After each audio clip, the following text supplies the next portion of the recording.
had major announcements of management changes in the UADCL. Good morning. You are watching UBC TV, coming to you live from the Nile Avenue. My name is Julie F. Nantaba with Robert Chirabo Nyonyitono. Robert, good morning.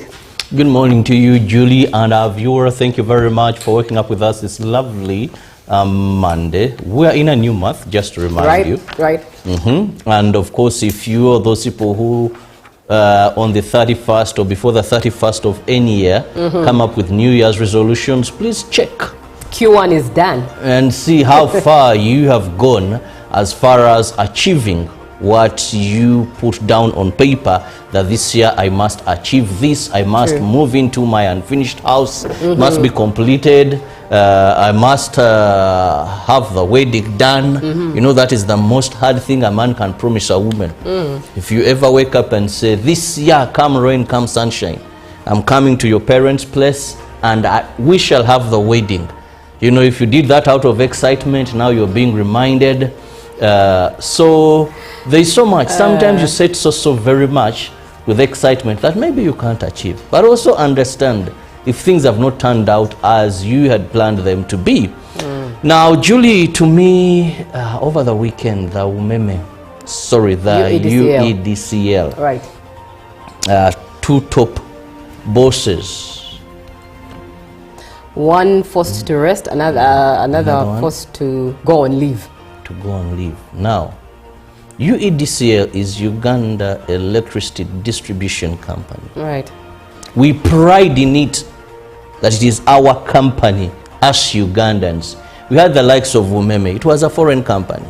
We talked all about the concession and this, but this is government of Uganda running the distribution sector of electricity. Now, first, I am proud that it's our own as government of Uganda running it. Right. Away from an investor.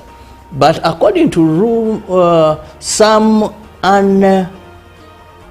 would I say qualified sources, some corridors that I've been talking to in the electricity sector, some say that there is an advocate, there is a plan by some individuals who feel maybe we should go back to a private-public partnership.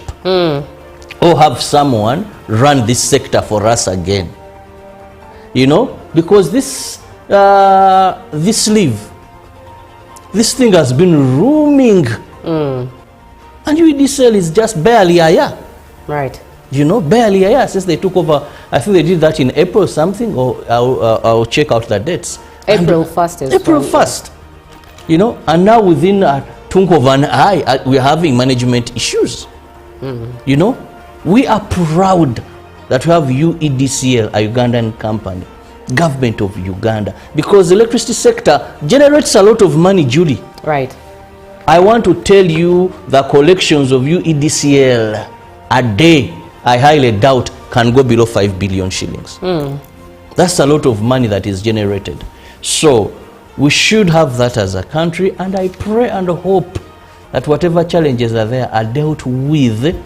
And this issue of private-public partnership or an investor coming from wherever they are coming from, I pray we don't go back to that, because we suffered with our Umeme concession. His Excellency was very clear. People who did bargain that didn't do us justice, and all those complications. So for me, I pray really that we don't go back to that. Indeed.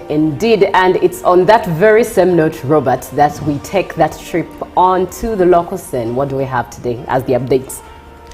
Well, let's see, which story should I start with this morning? Anyway, let me start with our very own.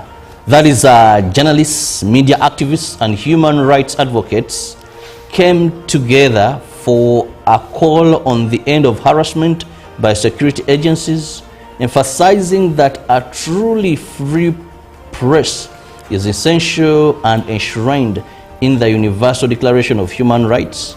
The remarks were made during the World Press Freedom Day celebrated with a march in Kampala, flagged off by the Minister of State for ICT and National Guidance, Minister of State for ICT and National Guidance, Godfrey Kabyanga, at UBC grounds. The United Nations General Assembly designated 3rd May as World Press Freedom Day to remind governments of their duty to upholding freedom of expression under Article 19 of the 1948 Universal Declaration of Human Rights. The day also commemorates the 1991 Windhoek Declaration by African journalists and advocating for a free press. Although Article 29, Clause 1 of Uganda's constitution guarantees freedom of speech and expression, and the media, stakeholders say press freedom remains limited, citing interference by security agencies and past laws like the Nullification or the Nullified Computer Misuse Act. Media stakeholders also noted that the sector is underfunded despite employing many young people, arguing fair government advertising, the rising of digital media and limited access to public information continues to affect sustainability and news quality. During the march around Kampala, Minister of State for ICT Godfrey Kabyanga acknowledged the importance of press freedom but warned against sensational and reckless reporting, artificial intelligence complicity, revealing plans for a new communication bill to address the gaps.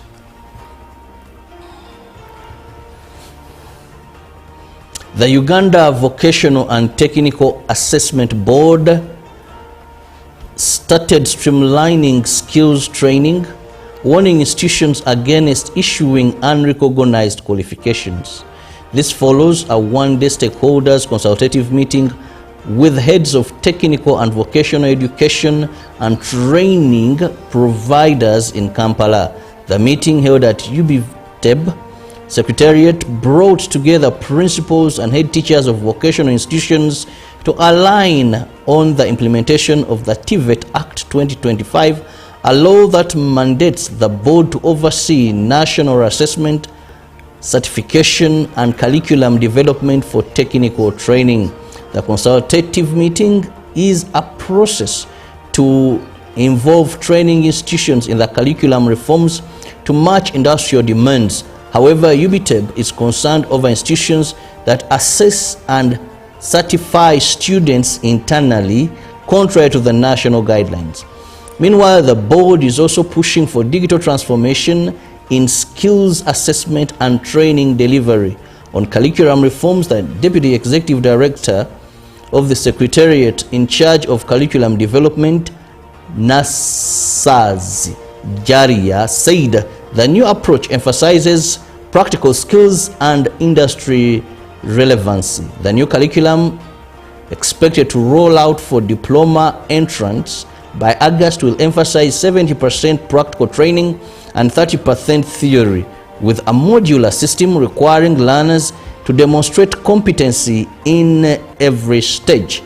So the collaboration between training institutions, government, and assessment bodies is to produce graduates in line with Uganda's development need.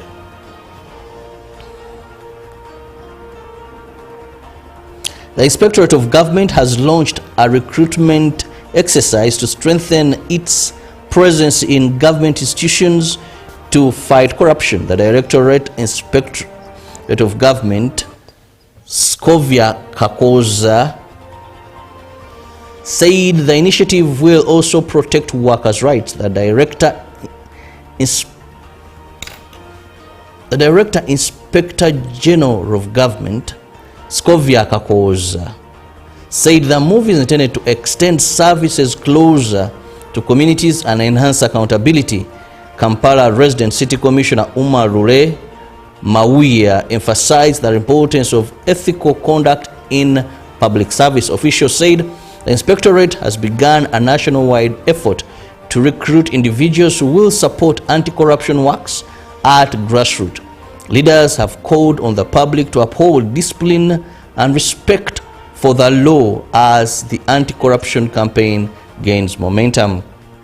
And finally, the Kadodi Carnival 2026 has exploded into one of Uganda's most powerful cultural celebrations, drawing massive crowds in a colorful fashion of tradition, business and entertainment. In Mbale City, revelers stand up as the sound of Kadodi drums echoed through the streets.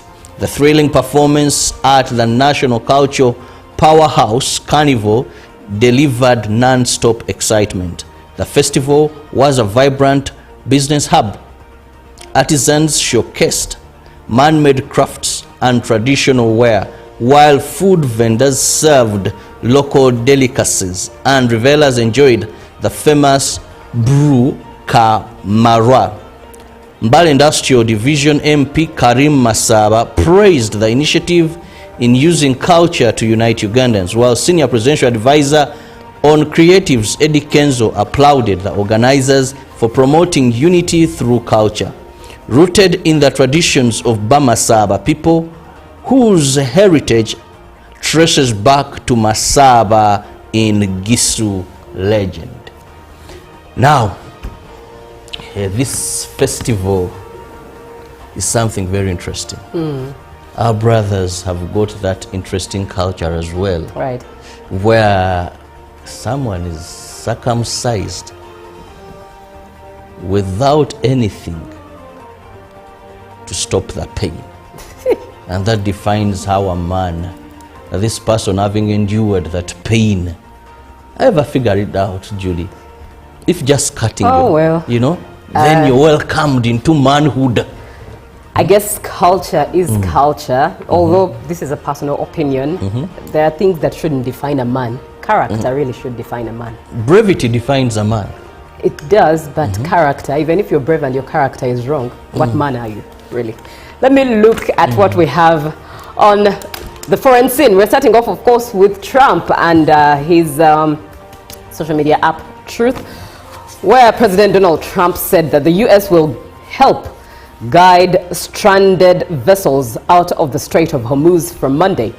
Quote unquote, for the good of Iran, the Middle East, and the United States, we have told these countries that we will guide their ships safely out of these restricted waterways so that they can freely and ably get on with their business, he said in a post on social media without specifying which countries. Trump said any interference in the process, which he called Project Freedom, will have to be dealt with forcefully.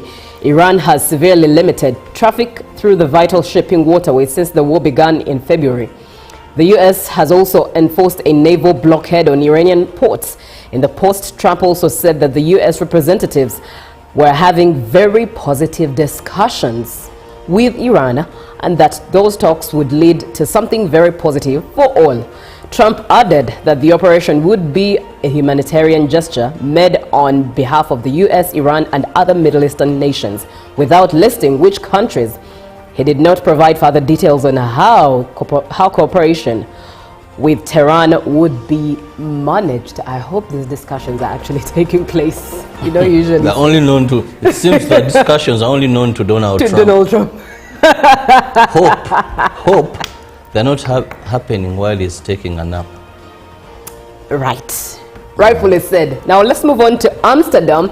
Amsterdam has become the world's first capital city to ban public advertisements for both meat and fossil fuel products. That is since 1st May. Imagine this in Uganda. Anyways, adverts for burgers, petrol cars and airlines have been stripped from billboards, tram shelters and metro stations at one of the city's busiest tram stops adjacent to a grassy roundabout busting with vibrant yellow daffodils and orange tulips. The poster advertising landscape has changed. They now promote Rijksmuseum, Museum, the National Museum of the Netherlands, and a piano concert. Until last week, it was chicken nuggets, SUVs and low-budget holidays. Politicians in the city say the move is about bringing Amsterdam's streetscape into line with the local government's own environmental targets. These aim for the Dutch capital to become carbon neutral by 2050. and for local people to have their meat consumption over the same period. The climate crisis is very urgent, says Anneka Vinhoff from the Green Left Party. I mean, if you want to be leading in climate policies and you rent out your walls to exactly the opposite, then what are you doing? Most people don't understand why the municipality should make money out of renting out public space with something that we are actively having policies against. Now on to the continent. 3 dead in suspected virus outbreak on Atlantic cruise ship. 3 people have died after suspected hantavirus outbreak on a cruise ship in the Atlantic Ocean. The World Health Organization has told the BBC. It reported 1 confirmed and 5 suspected cases.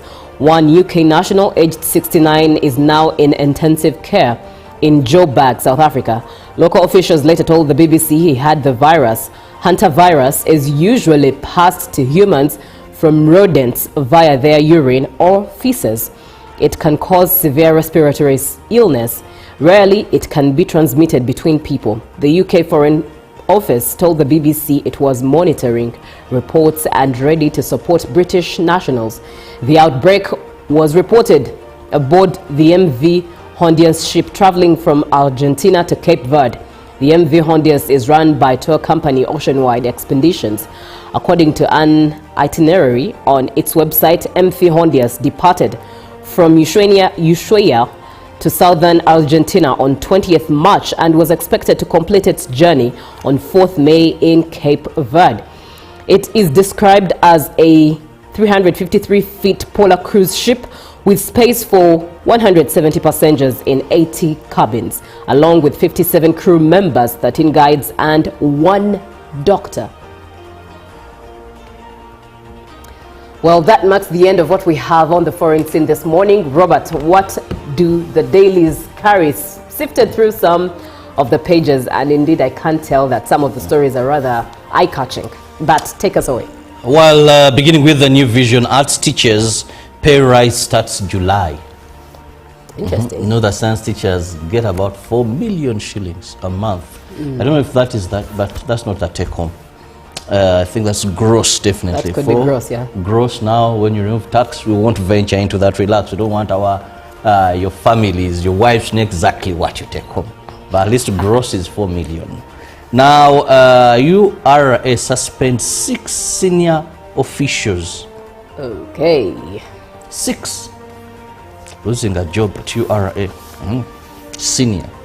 Now, your bill, MPs fight over committee report at Munyonyo retreat. Yesterday there were clips all over social media. You know about this report. And moving on, NRM invites 50 people from every district. Hope that is about the swearing-in ceremony, 12th this month. And NSSF agrees with Museveni on investing in roads. Now moving on, Nakaseke to become an industrial hub, says General Salim Saleh. So much is happening in Nakaseke. Indeed. Very. Yeah, I was in Semuto about 2 weeks back, and also through Nakaseke, but everywhere you would see industries, and they're working on the road also as well. Especially tile industries. A lot of industries there. Now let me move to the Daily Monitor this morning. Museveni at 40 from preaching, that is Marxism, to practicing capitalism. And here there is a profit growth behind. Okay, now let me go to one of the interesting things here. The trouble at UEDCL. 2 top Uganda Electricity Distribution Company Limited bosses were at the weekend shown the exit amid a cocktail of high voltage, technical, operational and political issues that the energy utility has been battling for several years, and concerns over AI misuse as World Press Freedom Day is marked. Still in the Daily Monitor here, Uganda ordered to pay 522 billion after losing a case. Interesting. What case did we lose? And Here we have the wheels powering education in Kabale. Now Julie's friend comes in here, and that is the lizard. Now high fuel prices, government lays hope on electricity or electric buses. And the lizard comes, how about load shedding?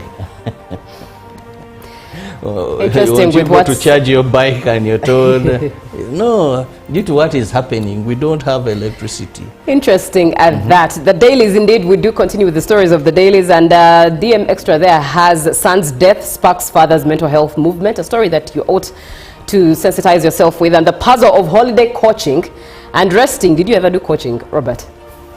I did coaching because at one time teachers were very tricky. Right. You had to be in a coaching class to perform very well. Interesting. What a puzzle. But the most interesting part is there's a child I'm paying for in a certain school. Now I put this child on coaching, then I shifted the child from the school to another school. Yeah. But after the end of a term, I received a call how I hadn't paid coaching. Yet the child left the school. Now I don't know what the teacher was coaching. The puzzle of coaching. Anyways, let's look at the Citizen. And the headline there is, why banks' solid Q1 earnings are under scrutiny. That's the headline. And ESC strengthens regional approach to pandemic readiness. Also, first opposition cabinet appointee prompts debate. And Tanzania-Rwanda pledge deeper trade infrastructure ties.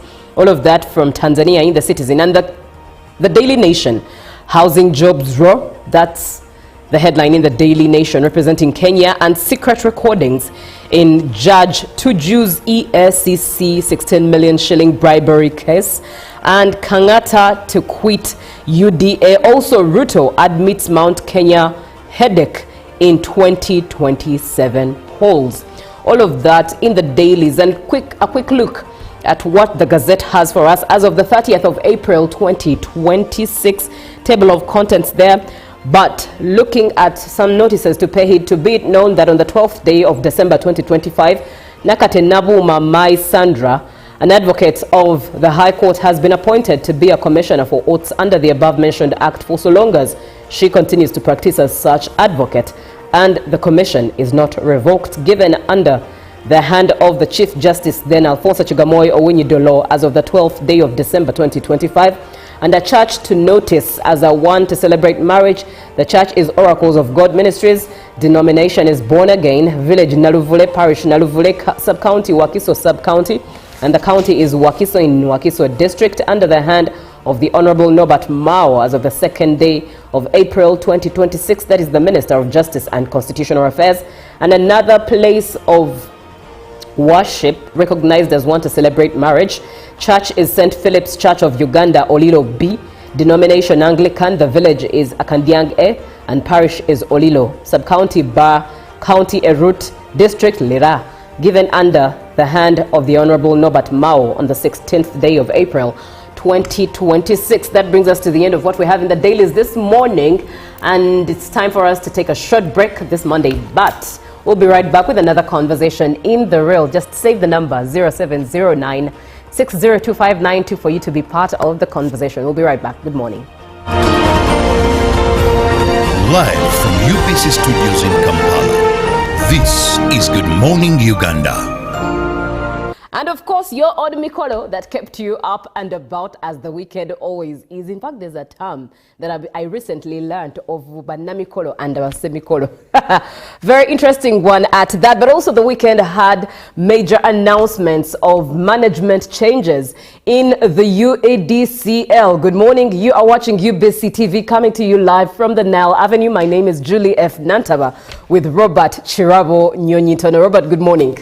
Good morning to you, Julie, and our viewer. Thank you very much for waking up with us this lovely Monday. We are in a new month, just to remind you. Right.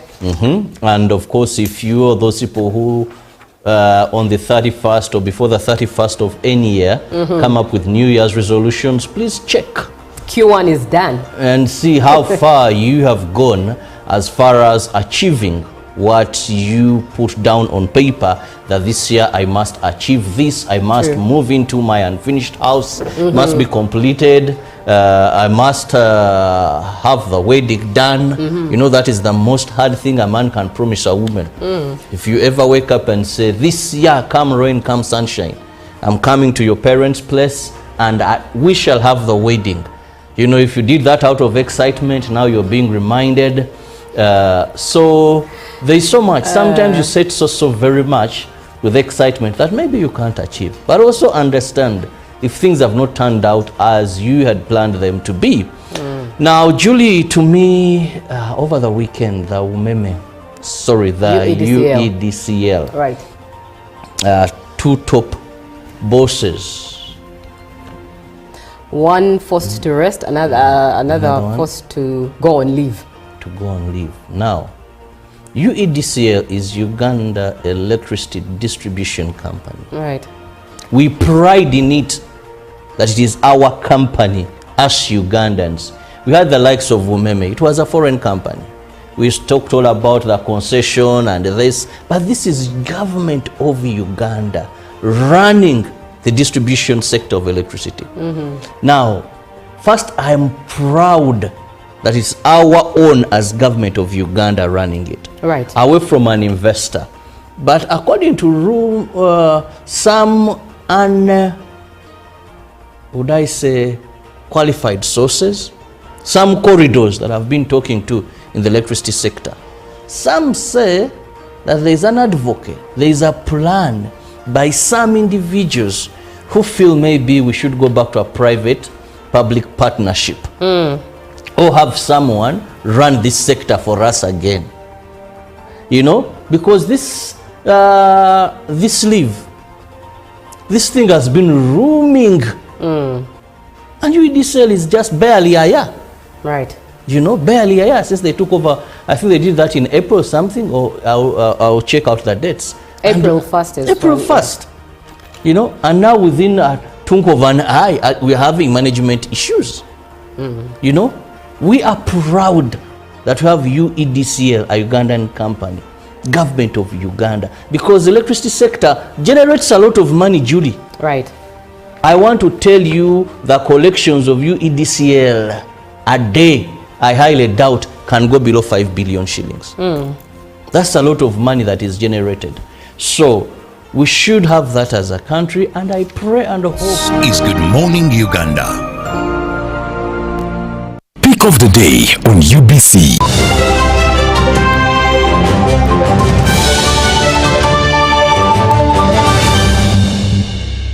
Was brought to you by I'll call you every day, yeah yo, baby don't know. You can now get all the Chibuzi out with MTN voice bundles. Call all networks Kubei Dondoro. Buy a 25-minute voice bundle for only 1,000, or buy any daily voice bundle of your choice. Dial *100*21# and select daily, or use the My MTN app.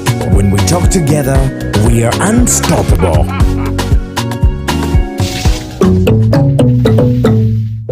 Exercise can't be sustained. Eating can't be stopped. It's even harder to lose weight.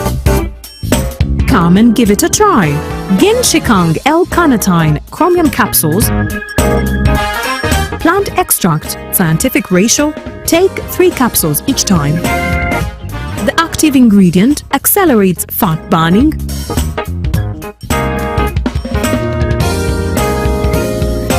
eat twice a day,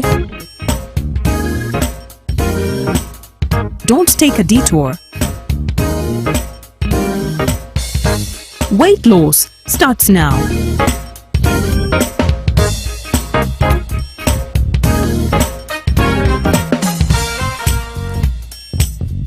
Genshikang L-carnitine with chromium capsules helps you stay in shape. Please follow medical advice when taking this product.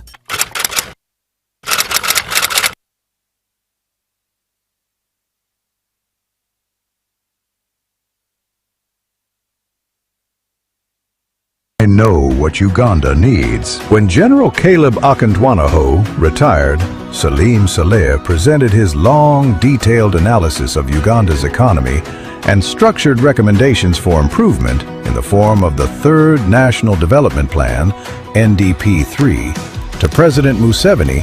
He laid out the kinds of problems that many Ugandans feel every day, but rarely see captured in one place. He was doing what he has done for years, breaking down the problems holding back ordinary Ugandans.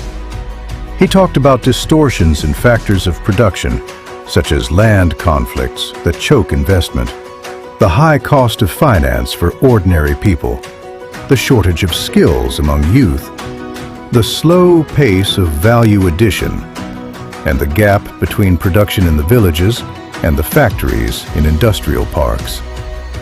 It was the kind of diagnosis a technocrat offers when trying to get a country unstuck. The president's reply was striking in its simplicity. I know what Uganda needs. At first, to others, it might have sounded almost dismissive. But when placed in the context of 40 years of state rebuilding, economic reform, and political stability, it revealed something deeper. A belief that Uganda's path to transformation has been consistent, deliberate, and informed by lived experience rather than theory. His confidence is not based on guesswork. It's based on the journey already traveled.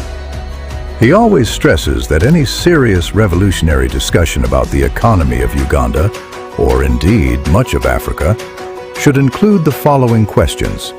1. What was the economy of Uganda like in 1900, at the dawn of colonialism? 2. What was the economy of Uganda like in 1962, at the sunset of colonialism? 3. How and what was the magnitude of the collapse of the Ugandan economy between 1971 and 1986? Idi Amin, Obote II, Okello. 4.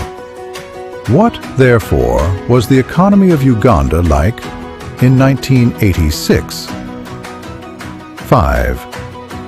What is the Ugandan economy like today, and why?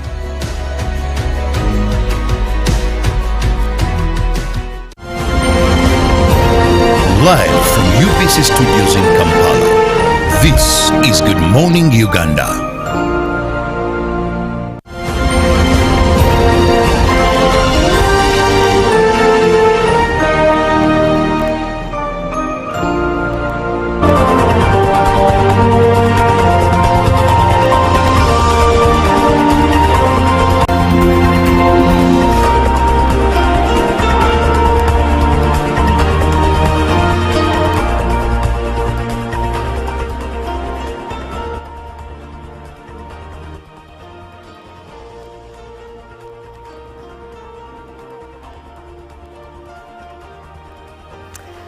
Good morning, Uganda. Thank you so much for watching UBC TV this morning. Now, if you're just joining us, you're welcome. This is UBC TV. We come to you live from the Nile Avenue. If you started the show with us, thank you so much for choosing to start your day with us on UBC TV. And this is Good Morning Uganda. My name is Julie F. Nantaba with Robert Chirabo Nyonyintono. Now, this morning is the holiday season, and we choose to look at the issue of coaching, the puzzle of holiday coaching and resting, the conundrum in between there. But as school closes definitely for the first time and holidays begin, there is a season where parents and teachers engage their students or children into coaching classes, which in a way is an extension of the academic calendar, and of course schools rolling out holiday packages that include quite a lot. For example, structured revision schedules, secretive physical or online classes, as well as continuous assessments. But holiday teaching is illegal, yet some schools argue that it improves supervision and results.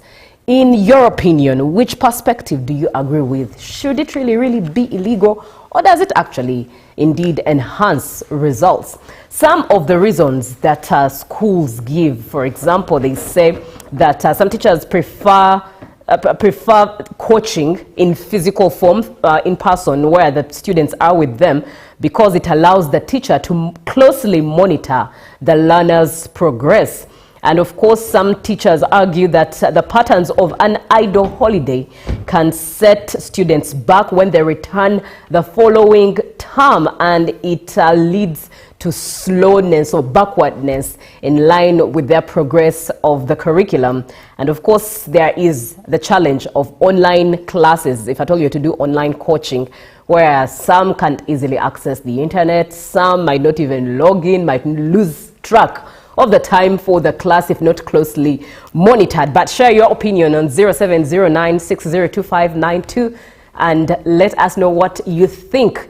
Coaching, is it necessary, or it's really a waste of rest from the students and for the students? Be part of the show. Now, Robert, I asked you earlier if you ever had coaching classes, but you shared a rather more interesting scenario of a school calling you to pay for coaching, and a teacher. You know, this is like, for example, coaching in school, you do it with class teacher or teacher basis. My child is not performing very well in mathematics.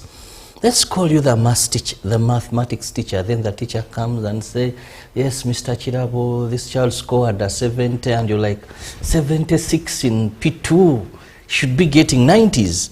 Yes, but we can see how we can improve. Maybe as others are going back home, he stays behind. But of course, that is on a budget. Now, I want to state this categorically clear. I've had an opportunity in my school time to go to both traditional schools and non-traditional schools. And I must say, I advocate for traditional schools. Any parent, this I say without fear of contradiction. They may not be topping, some of them as they used to, because there's coming a wave. I went to Ndeje Senior Secondary School. I went to Mengo Senior Secondary School. I went to St. Mary's Chitende. I also went to another private school. But I want to tell you two things. Any school that advocates for children to step back during holidays, the teachers, the administrators of that school are lazy, I'll emphasize this, are not professional, even if they hold degrees. 3, they are money-centered than education. All right. Now that you say that, I don't know how you're going to speak into this, but from what you've tabled in your experience of school, but also as a parent now, what are holiday coaching programs designed to achieve? Now, most of the schools will tell you that during holidays, we begin studying what is on the curriculum for second term. Listen to that nonsense. Okay. That for us now, we want by second term to have covered what we should be studying in third term. And the third term, we only do revision. Listen to that nonsense. Are you objectively speaking, or I'm objectively speaking? Why am I saying I'm objectively speaking? All the schools I went to Mengo. I don't remember us studying during the holidays. Right. I went to Ndeje. Holidays were holidays. I went to St. Mary's Chitende. Holidays were holidays. This is what used to happen. For the child not to set back. You know, these good schools, I'm sorry, I have to mention them because they're what I know. I want to talk of schools that I really went to. Now, the Flemers, we have what we call the National Curriculum Development Center.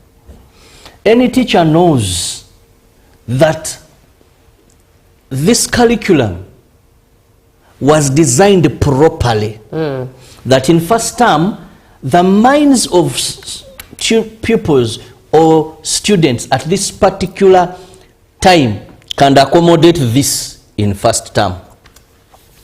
And even lessons have time. A professional teacher does not teach till they feel tired.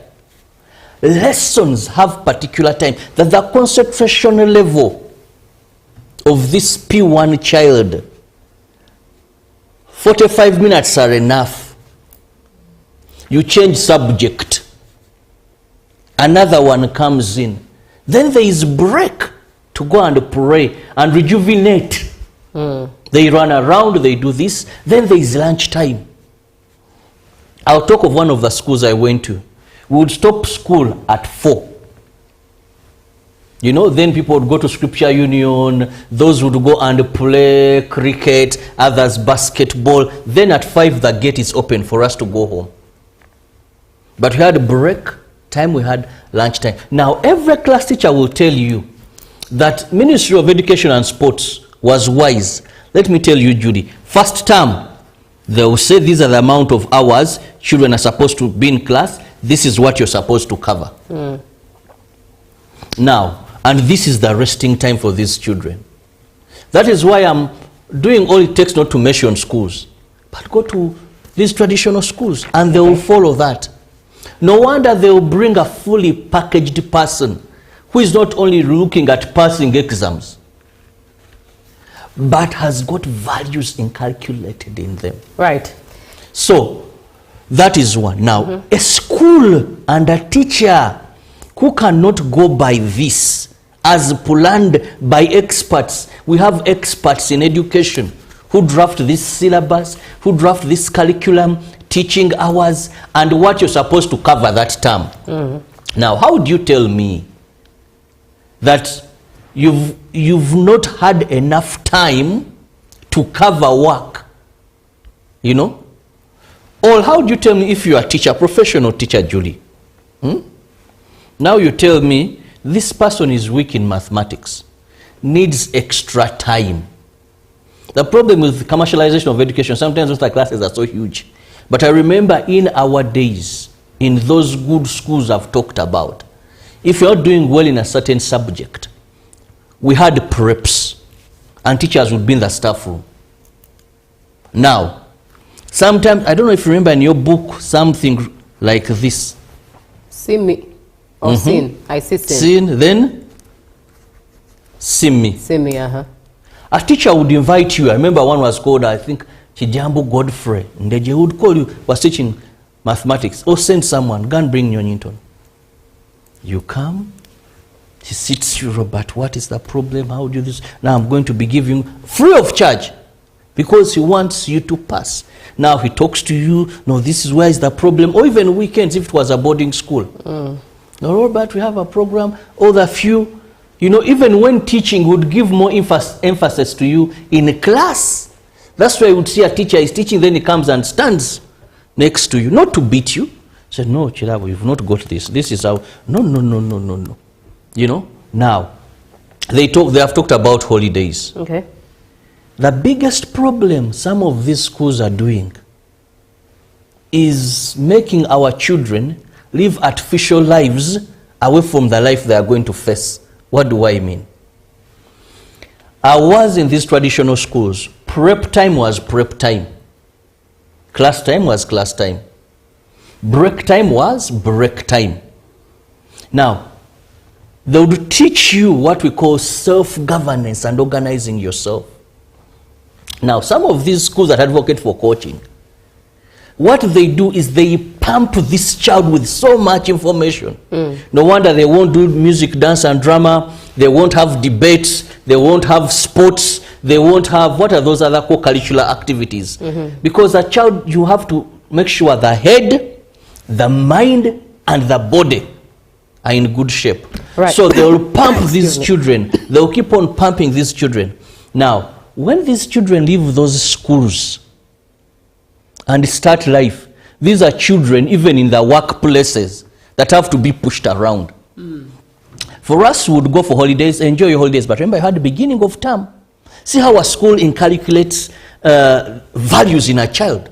So I knew I have beginning of term, Right. which contributes 15%, mid-term 15%, then the rest is end of term. So even in holidays, I had to read my books. So that beginning of term, when I go back to school, I have good grades. Now this issue of, I hear, because they will forget what they were taught. We didn't forget what we were told. You would get your books, you'd have a timetable. I wake up at this time, I do laundry at home. I had my issue was, if it's my day of cooking, because used to cook in turns, if it's my day of washing dishes, there's a timetable home designed for Right. what you're supposed to do. Then you have time to read and revise, then time to play. That is Indeed. what the world requires of you. Should holiday coaching be perceived as illegal, or should it be perceived as a tool that improves student supervision and results? Let us know. 0709602592 by text, WhatsApp, and share your opinion. Now, in several schools, especially for candidate classes, it's where holidays coaching is emphasized. Looking at classes P7, Senior 4, Senior 6, it's where these classes and holiday packages are emphasized. And when we talk about holiday packages, we don't mean just homework to do during the Which you holidays. also buy, by the way. Oh, You've really? paid school fees. I'm telling you, I Interesting. bought holiday package for my 3-year-old. It is her first time. And And I bought a booklet, 20,000. 20,000, her holiday package. Interesting. So First term, when you're nursery, baby class actually, she has gotten holiday package of 20,000. Interesting. So on top of that I've mentioned, boat holiday package with structured revision questions, therein of course is also secretive physical or online classes, plus of course these continuous assessments where teachers and students are in touch with each other throughout the holiday to see how they're performing with the classes that they're handling online. But in 2007, the Ministry of Education and Sports banned holiday coaching sessions in schools to allow learners to get time to rest. And teaching during the holidays, according to the sector guidelines, is punishable by either closing the schools or withdrawing licenses of the head teachers, or even both. But despite the ban, some schools have continued to prioritize in-person holiday coaching, often doing it discreetly and arguing that it offers better supervision and results. But in your perspective, do share your opinion. Should holiday coaching really be seen as illegal, or it should be seen as a tool to improve student supervision and results? Now, Robert, from your submission, it's quite evident that you do not support holiday coaching. But objectively speaking, what do you think have the results been thus far that it's been active within schools regarding school performances at the end of a particular school cycle with candidate classes, but even classes, normal classes? How do you think students end up performing? Now, And of course the negatives that come in therein. you see, when the world begins doing things the abnormal way, those that do them normal seem abnormal. Become abnormal. And that is where some issues in our education sector have happened. That yes, it is illegal. But you tell me, how many schools have been closed or gotten punishment because of holiday classes? Now, any school in this competitive day and age of where your results determine how many students you're going to get, no school will sit back knowing their competitor in the region, in the vicinity, children are going to study. Of course, without doubt, to a certain extent, this yields, because Julie, if we say that we are going to cover second term work in these 3 weeks, think about it. How long is a school term? 3 months. Not so about that. But in these 3 weeks, we want to cover second term work, so that when we return for second term on the 25th or 23rd of May, we are going to start the third term work. So that in the third term, we are only doing revision, past papers, what? Think about these children we are going to be pampering. Yes, we may get results. Yeah? That because they are constantly in books, they are seeing this now, you may get results. And because these children have studied something, when you bring it in revision, you may get results. But we are going to get more Okeros, Christopher, or you. That's why today, people graduate.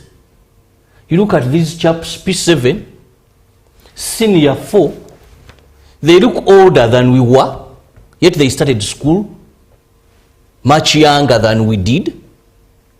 Look at a P7 chap, you look at the face, they're almost developing wrinkles. Look at the stress they are carrying. Children are in depression. Ask psychiatrists. You know, you look at a kid, they can answer anything because the brain is overloaded. Let me just give an example. Let's go to UEDCL. You see, Julie, when you're given a transformer in your locality and it's overloaded, what does it do? It blows up. Yeah. And they will tell you when these UDCL guys come, they'll tell you the problem is you have so many people that are tapping, yet the capacity of your transformer cannot supply. That's why it keeps on. So they'll carry out an operation and remove these people so that the transformer, or they'll bring something bigger. Now, what is happening? You may get the results. Parents, we cherish 4s, we cherish 8 in 8, we cherish whatever we do. But there is something that is happening when it comes to the mind. We are so taken up by academic excellency.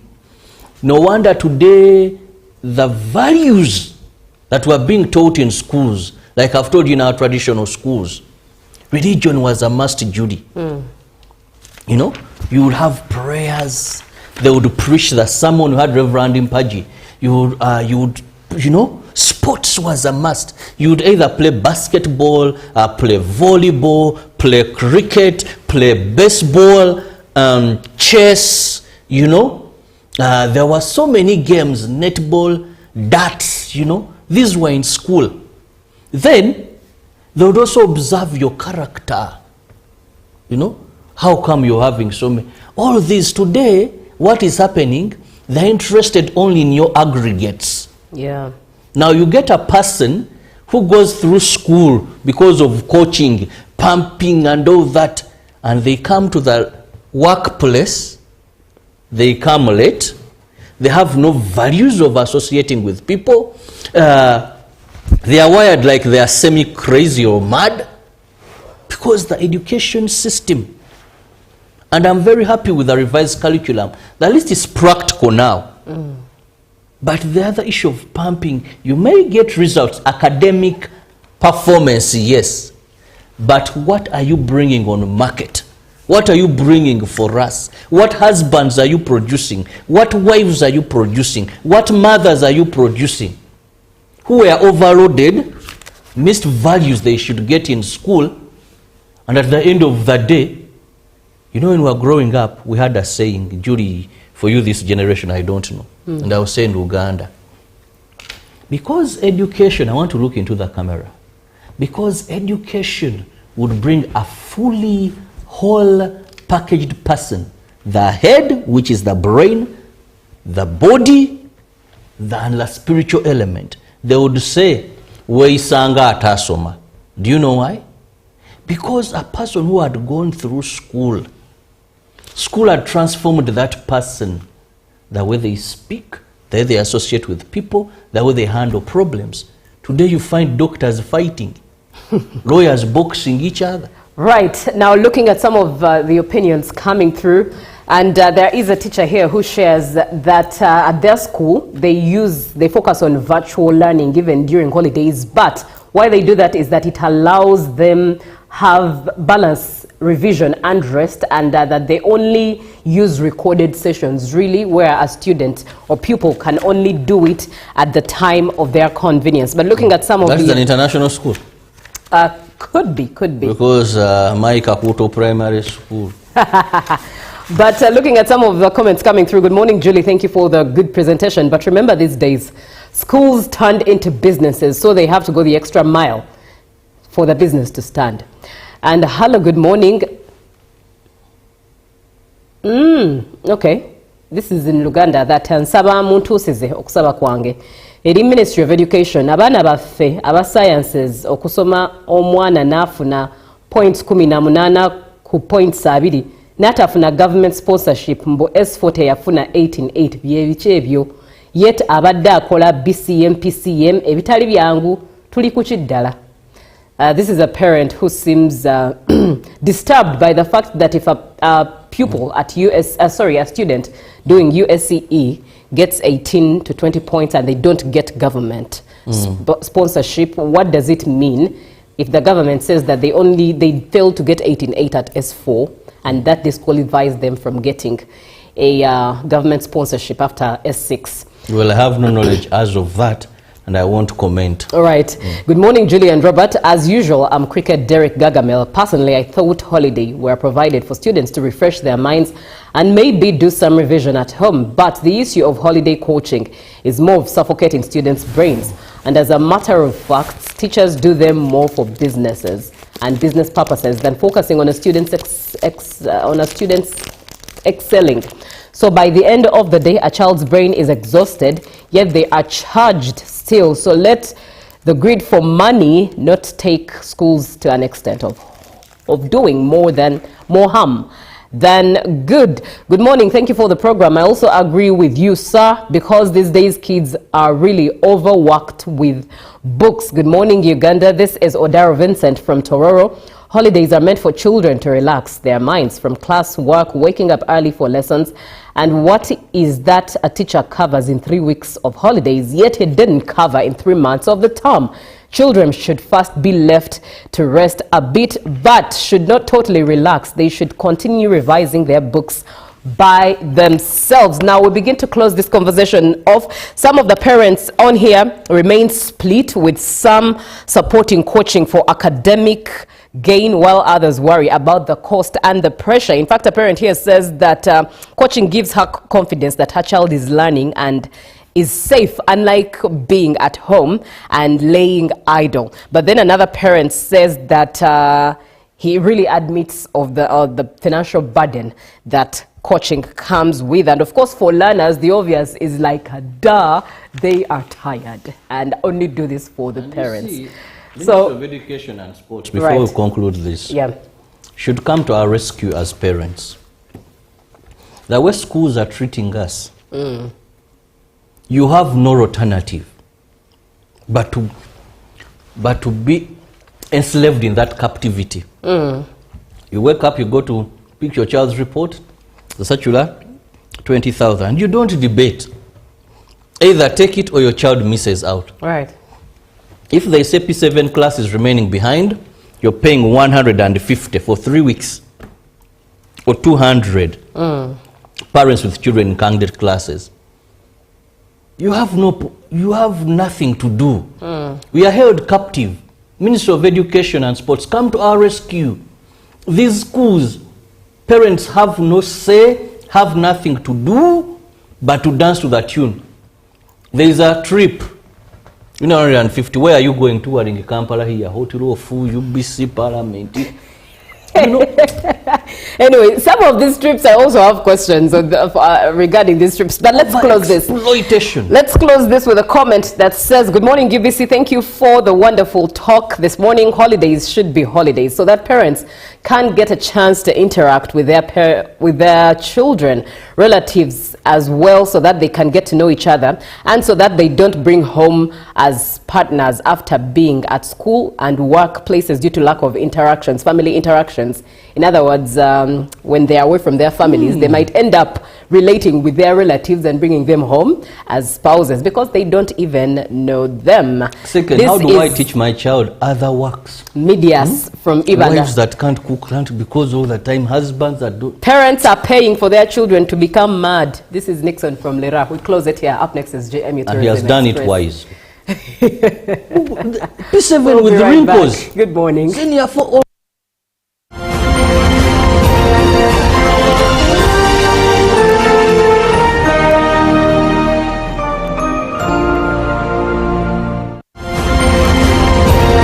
Live from UBC Studios in Kampala, this is Good Morning Uganda.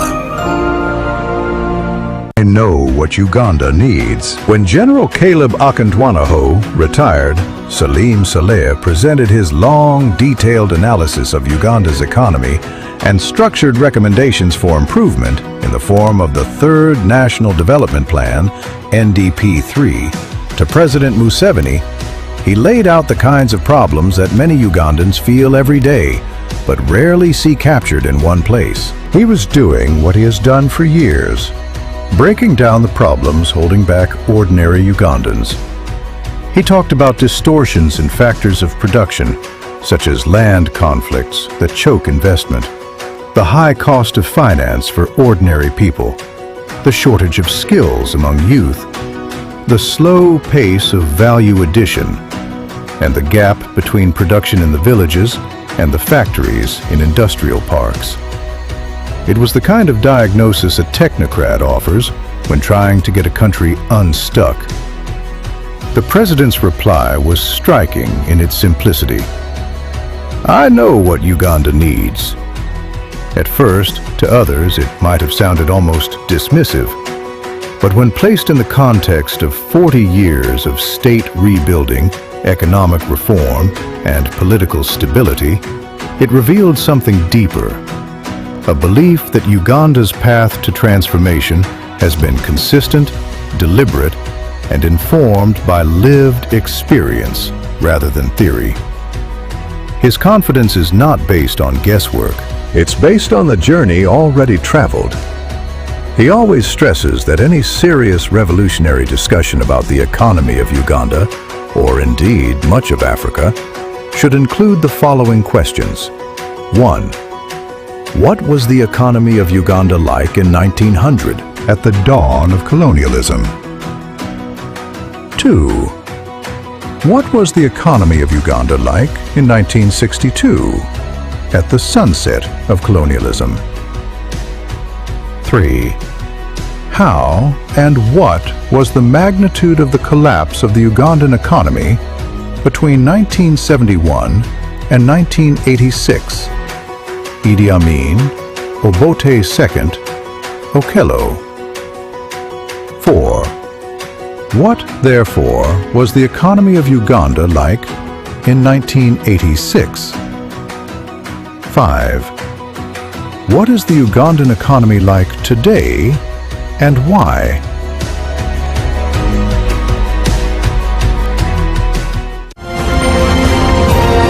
Live from UBC Studios in Kampala, this is Good Morning Uganda.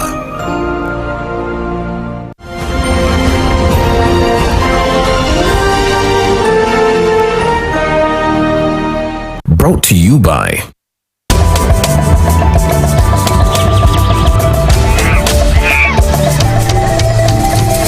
Uniquely Ours. Explore Uganda. Yes, my name is Richard Obita. I am the Director of Technical Services with National Information Technology Authority, Uganda, representing our ED at this event where we are launching the free Wi-Fi at the equator here in Kasese, Chikorongo. We want to thank the government, of course, through the Minister of ICT for giving us this opportunity to partner with UTB, Uganda Wildlife Authority, Minister of Tourism and Antiquities for this great opportunity. We've collaborated in terms of connectivity, and tourism is actually one of those sectors that is very critical for our country. So we've supported it in terms of enhancing connectivity in this place. The tourists can then be able to instantly share pictures, live videos, and it is free Wi-Fi at this location, and it's going to be 24 hours. We've opened it up for the marathon tomorrow. All the routes are covered actually through free Wi-Fi. So that is the partnership that we have with UTB, and we hope this partnership can even go on and on and on, even to the other sectors that we are supporting. We thank the government for this opportunity, and we hope that our runners can have a good experience about Kasese being a marathon tourism destination. This is not only a NITA-U event or UTB event. We are actually inviting Uganda, as you know, whether you go east, west, north and south, Uganda is actually a tourist destination. But specifically, why we're here in the Kasese today is that tomorrow we'll be here for the Rwenzori Taskalite marathon. And as part of the event, we've also come in to support. This is actually one of the government support that we are bringing on board. But specifically Kasese is indeed, Kasese has held this marathon before. Last year we were here, and even this year, and we've been actually informed by our marathon team that we have about 33 or 34 countries that have been represented in this place. And that's why for us as NITA, as government in charge of ICT, we want to ensure that the tourists that come here are connected to the rest of the world, and they can easily share information, live feeds back home, and connect with the rest of the world. And that's why we're here to promote. Amanya gange nze Emily Nakazi nga nkola mu kitongole kya National IT Authority Uganda, ekitongole ekivunaanyizibwa ku kutuusa ebyempuliziganya n'ebya teknologiya mu ggwanga. Ekitongole kyekimu ekyo kyekiwabula gavumenti mu nsonga za teknologiya. Olwaleero tuli wano e Kasese ku Equator empya, tutaddewo kye tuyita free wifi, omukutu gumugatta bantu ogw'obwereere. Ekigututeesezaawo wano, tukwataganye ne bannaffe aba Uganda Tourism Board okuba nti tuwa abantu empeereza ennungi nga bwe batugamba bulijjo nti ebyempuliziganya bye bigatta ensi yonna. Twesanze nti abagenyi tufuna bangi abajja wano okwekubisa ebifaananyi, okwegomba Uganda, naye engeri gye batuusaamu obubaka obwo ku bantu baabwe ebadde erimu ekizibu, nga bamala kuvaawo ate ne balyoka bagenda ne baweereza nti banaye tuli wano. So kati tuleese omukutu ogw'obwereere gwe bayita NITA free wifi, gwe tuleese gubeere wano. Abanajja wano kababe bannayuganda, kababe nga bavudde bweru, babe nga basobola okusaasaanya amawulire ku kkula lyaffe lino erya Equator. Kyenkakasa kiri nti eno Equator yesinga obulungi mu Uganda bwe basi mu Africa. So ejja tuleetera abalambuzi bangi, ejja tuleetera sente nnyingi ng'eggwanga, ate tetukomye ku eno, tugenda gatta n'endala nnyingi, tourism sites zonna across the country tugenda kuzigatta zibe nga ziyina empeereza y'emu eno. Abagenyi baffe ne bannayuganda bonna babe nga basobola okuweereza obubaka buno, n'abantu ababeera mu bitundu ebiriraanyeewo nabo bagattibwe ku nsi yonna, kuba kati ekitugatta ffenna ku nsi yonna kye kintu buli omu kyamanyi nga internet.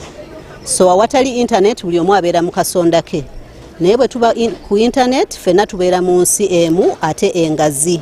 So abasobola okukola ebyobusuubuzi, ebyobulambuzi byonna, lwakuba nti kaakati ekyenjawulo ekiriwo gavumenti ng'eyita mu National IT Authority Uganda ebireese ku bwereere. Bwereere tosasula, ogenda bugenzi ku ssimu yo n'ogenda wali wifi n'oselectinga NITA free wifi, bw'omala ogiselectinga n'oconnectinga n'otandika okuweereza obubaka n'okukola ebintu byo byonna nga bw'obyagala. Mwebale nnyo.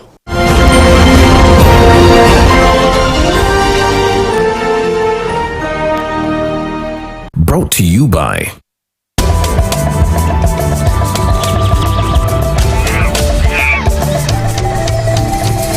Uniquely Ours. Explore Uganda.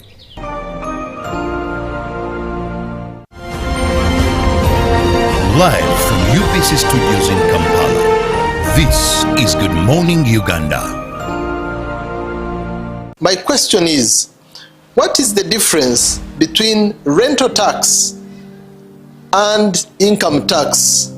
How comes I'm paying both taxes on my own premises? If you want to have a tin, but you are not making any income from your business, you should take on the obligation to continue filing your nil return. Commissioner General to invest in taxation. When people understand taxes and they know the importance of taxes and they know the fair assessment of these taxes they're supposed to pay, I think everybody will embrace taxation. As banning groupage cargo clearance protects small traders who cannot afford to import full container loads individually and rely on consolidation to remain competitive. Cargo to come in groupage is consolidation, it's legitimate, and we can't ban it. What we have banned or what we have stopped is the use of container leaders. Now, Fiona, the good news I have for you is that among the new tax proposals, now you can get direct answers. Send your tax-related questions via WhatsApp or SMS to 0790-141-887 and the Commissioner General of URA, John Musinguzi, will personally address them. Tune in to UBC News Tonight every Monday and Wednesday for expert insights and clear explanations. Buza Commissioner.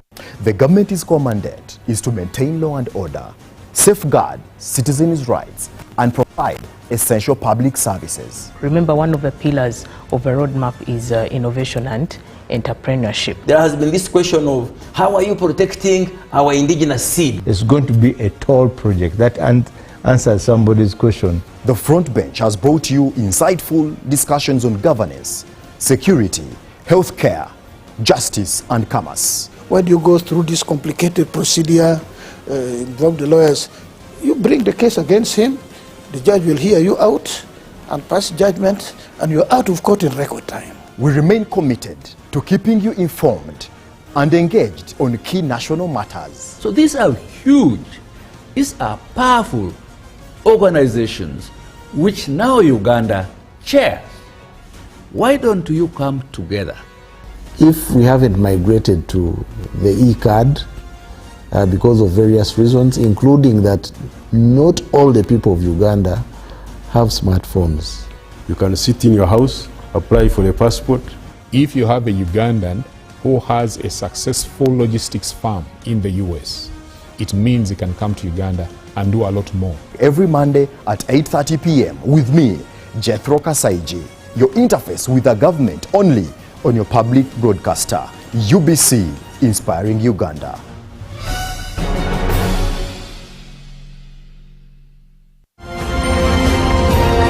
Live from UBC Studios in Kampala, this is Good Morning Uganda.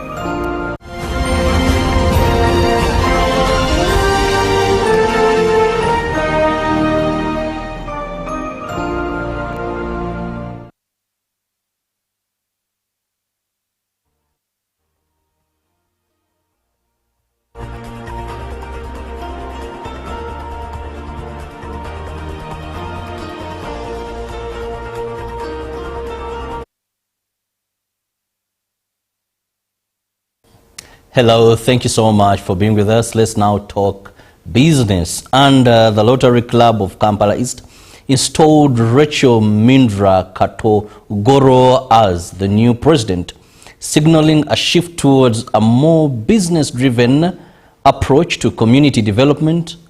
A professional at Makerere University Business School, she will lead under the Seeds of Hope agenda, focusing on strategic partnerships, innovation and sustainable social investment. Her leadership aims at aligning impact programs in livelihoods, education, health and environment with measurable outcomes, positioning the club as a key player in inclusive growth and economic empowerment in Uganda. Beyond the leadership transition, the installation of Rachel Mindra Katologo signals a shift towards community-based economic transformation. And today is not only a presidential installation, but we're also celebrating our charter night. Our charter night, where we have come from as Rotary Club of Kampala East. We want to celebrate the journey of the club today as well, and most importantly to honor our charter members, those whose vision, whose sacrifice and commitment led the foundation upon which we continue to build. And I'm really proud that tonight and for the next year, I'm going to add to a block to that milestone for Kampala East. To our charter members, as we shall see them later tonight, we present this evening to you. We thank you. We stand on the shoulders. We build on your efforts. And Katorogo, who serves at Makerere University Business School, brings a business and financial perspective to Rotary service, placing income generation at the center of the social impact. Members note that such integrated models help communities move from subsistence to participation into formal economy, especially when supported by partnerships and global grants. So as we go to install our president, and if you've seen that video, Seeds of Hope, my challenge to all of you, can you plant a seed of hope so it can make a difference? She has provided leadership on over 15 major research and development projects spanning Uganda and multiple African countries, including Kenya, Mozambique, Zambia, the Gambia, Nigeria, and Tanzania, working with global and regional partners such as Finance Intelligence Authority, FSDU, Uganda Bankers Association, USAID, IFC, UNESCO, Commonwealth of Learning, GIZ, and the Outer NEPAD. Her work has consistently influenced policies, strengthened institutions, and advanced financial inclusion and enterprise development. Associate Professor Minra serves as a board director at Uganda Development Bank, where she chairs the Equities Committee and sits. Rachel stands here today not just as president of this club, but as a professional, a leader, and importantly, a person still growing. And that matters because leadership is not about arriving at a destination. It is about continuously evolving. Leadership, after all, is a choice, as I said. How do I wish to be remembered? What am I doing about it today? And then what? As Katorogo begins her tenure, the focus shifts from charity to sustainability, where community projects double as economic engines, driving long-term growth. Congratulations, Madam Rachel Mindra Katorogo. That is the new president, Rotary Club of Kampala. Now, moving on, cattle traders and transporters in Nakasongola district are raising concern over the rising price of fuel, which they say is cutting into profits and disrupting business operations. Animals has surged, pushing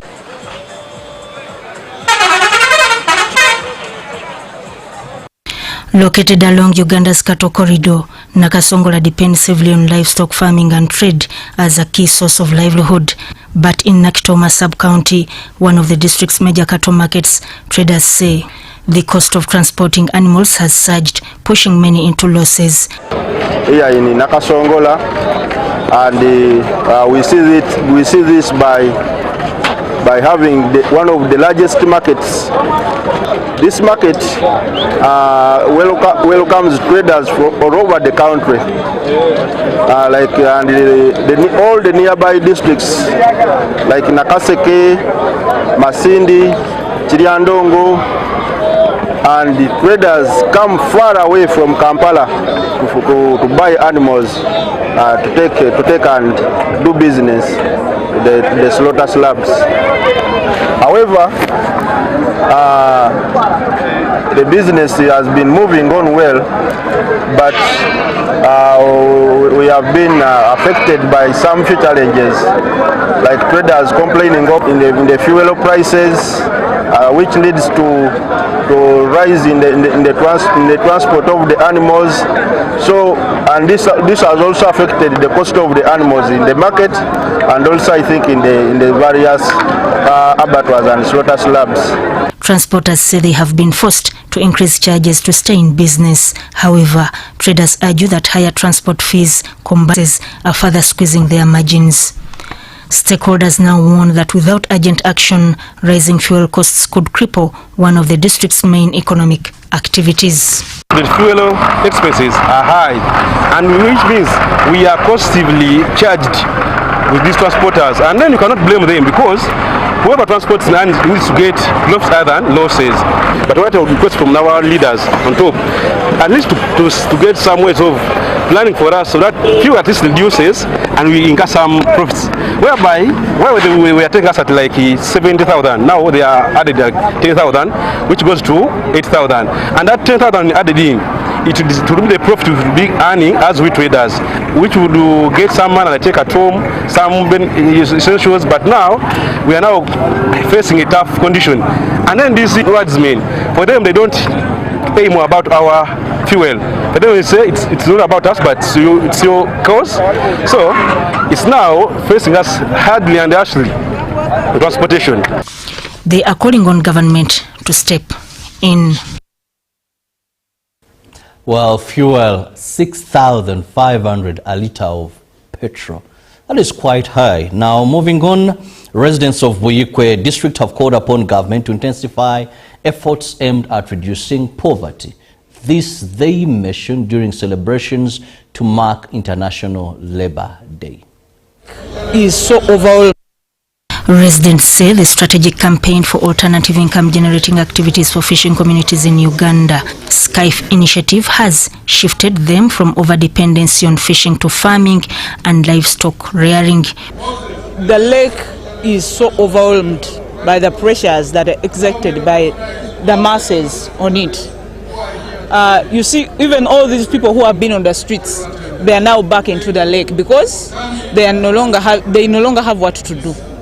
So now, the president is saying that let the fishing community not only look at fishing as the only source of livelihood, but let it engage in other income-generating activities. For example, apiary, poultry keeping.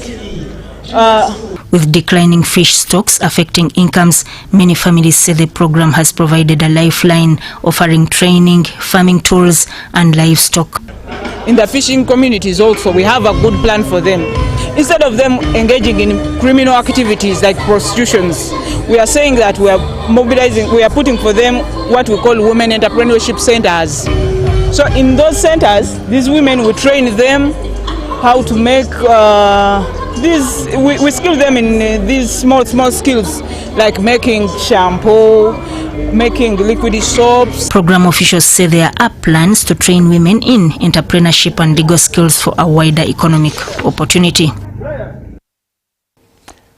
Well, moving in the sector of education and business, where Ntare School is set to boost digital learning through a planned 10.3 billion shilling ICT block that will expand access to computers and improve delivery of the new lower secondary curriculum, with the school leaders noting that the current challenges of many students on one computer does not augur well in their quest to promote new leaders and educate for the future.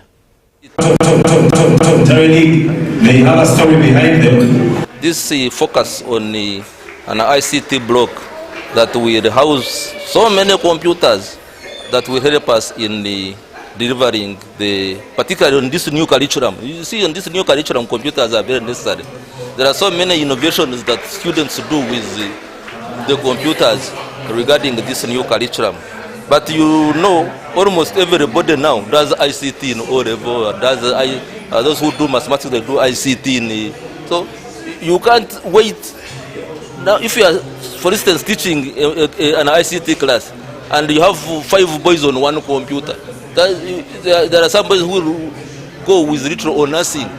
So I want to believe that when this block is put in place, it will help us a lot in delivering both all sciences and ICT in particular. 70 years, it means many people have passed through that school. Those old men you see, they have passed through the school. The presidents, the ministers, me, myself, the headmaster, these honorables, they pass through the school. So there is a reason for celebrating that achievement. The building is costing 10.3 billion, together with the furniture and the equipment that we need. So 10.3 billion. We used to have challenges at the school, but as old boys, we have sessions with the boys every term. We have activities back at school. We participate in mentorship programs with the young boys. We do career guidance with the young boys. And over time, the discipline keeps improving. And celebrate 70 years of existence of the great school that nurtures lions, the gallant lions, and we are excited to see amidst us old boys who stretch from as far back as 1950s up to today, when we have people who have gone through the school since 2020. It's quite a refreshing moment that we get together. And remember, we have passed through the same culture. The same culture has nurtured our thinking and our outlook towards the world. And we look forward to coming together at the 70th celebration. Well, and with that story of Untale School at 70, we come to the end of our business stories. Now, we'll return with Julie, and it will be the agenda. Then later on, I'll be back with Good Morning Uganda Extra. Keep it with us.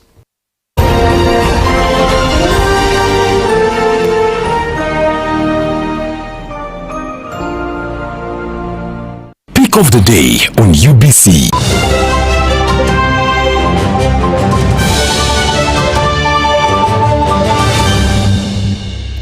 Was brought to you by I'll call you every day, yeah yo, Beidundolo. You can now get all the Chibuzi out with MTN voice bundles. Call all networks Kubei Dondoro. Buy a 25-minute voice bundle for only 1,000, or buy any daily voice bundle of your choice. Dial *100 *21# and select daily, or use the My MTN app. When we talk together, we are unstoppable.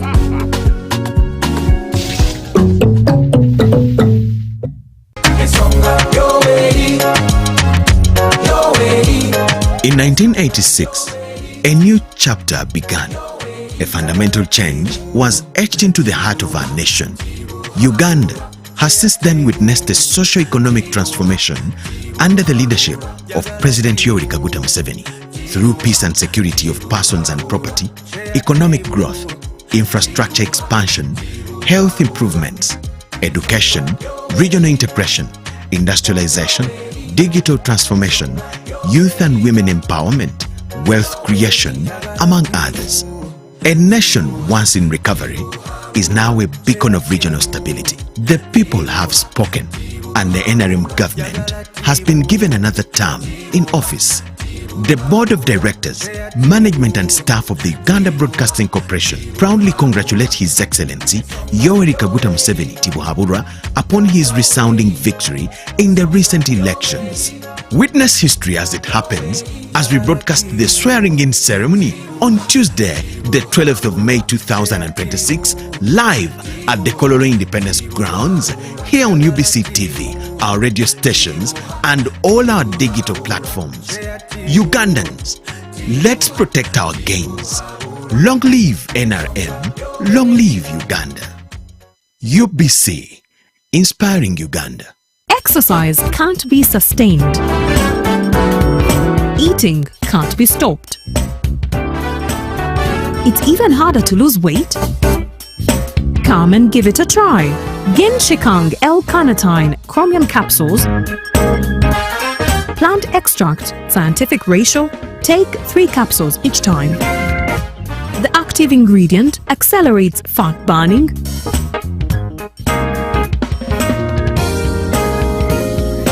eat twice a day. Don't take a detour.